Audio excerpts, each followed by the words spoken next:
A normal day in the ancient world did not begin with certainty. It began with survival. Waking up was not automatic. It was not assumed. It was something that had to be earned again and again because the night itself was dangerous. Cold, illness, animals, and simple exhaustion ended countless lives before sunrise. When people opened their eyes in the early morning, they did not stretch comfortably. They listened. They checked their bodies. They noticed pain immediately, because pain meant risk. There was no concept of feeling unwell and resting. If you were alive, you worked. If you did not work, you became a burden. And burdens did not last long. The body carried every previous day with it, every cut that never healed properly, every infection that faded but never fully disappeared, every strain from lifting, walking, grinding, carrying.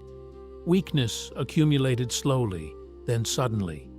This is why age was feared.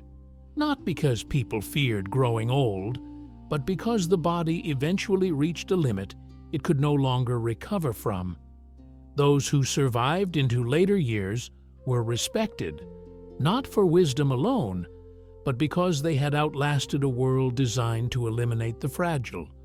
There were no safety nets, no second chances built into society, no emergency systems waiting in the background. The ancient world did not protect life, it tested it. And every morning was the start of another test. The day truly began with work.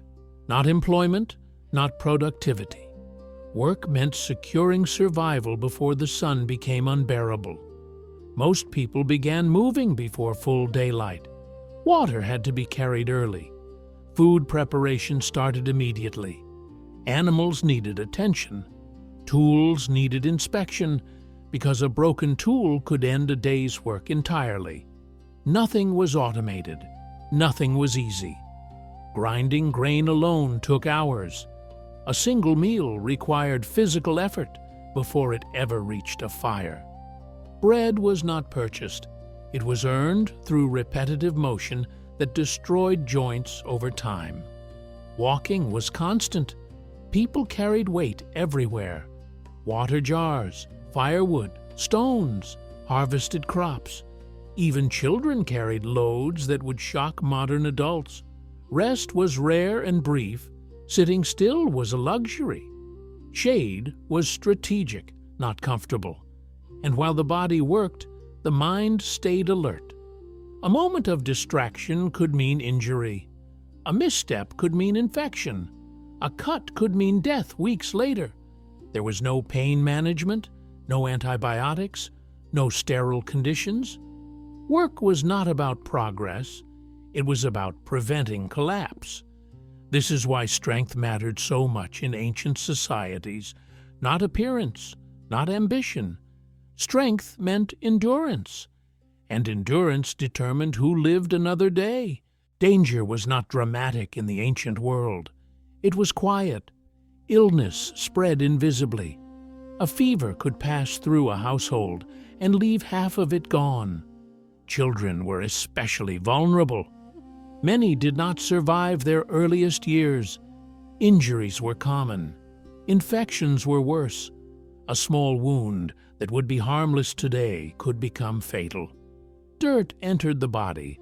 Bacteria spread unchecked. The immune system fought alone.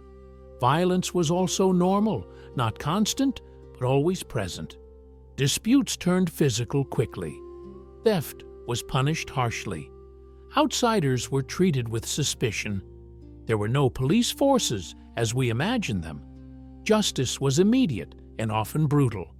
Communities enforced survival, not fairness. Women faced constant risk. Pregnancy itself was dangerous. Childbirth was one of the leading causes of death. Survival was never guaranteed, even when everything seemed normal. Fear was not emotional. It was practical. People learned to read danger early. Body language, tone of voice, changes in behavior. Life trained awareness the way modern life trains distraction. Those who failed to notice patterns did not last. This constant exposure shaped psychology. People accepted death as normal, not tragic. Mourning existed, but expectation existed too. The ancient world did not ask if something was fair. It only asked if you could survive it. As the sun lowered, exhaustion set in. But the day was not over. Evening meant preparation for darkness, and darkness was dangerous. Doors were secured. Fires were managed carefully. Oil lamps were used sparingly because fuel was precious. Night erased visibility completely. There were no street lights, no distant glow. Once the sun disappeared, the world became unfamiliar. Sounds carried farther. Every movement outside mattered. Inside homes, families gathered close, not for comfort, but for safety. Shared warmth mattered. Shared awareness mattered. Stories were told, not for entertainment, but for memory. Knowledge survived orally. History survived through repetition. Children learned by listening. Adults reinforced survival lessons without realizing it. Sleep was shallow. People woke easily. Alertness never fully shut down. This constant state of readiness shaped generations. The body learned to function without rest. The mind learned to anticipate danger even in silence. A normal night was not peaceful. It was simply uneventful. And uneventful meant successful.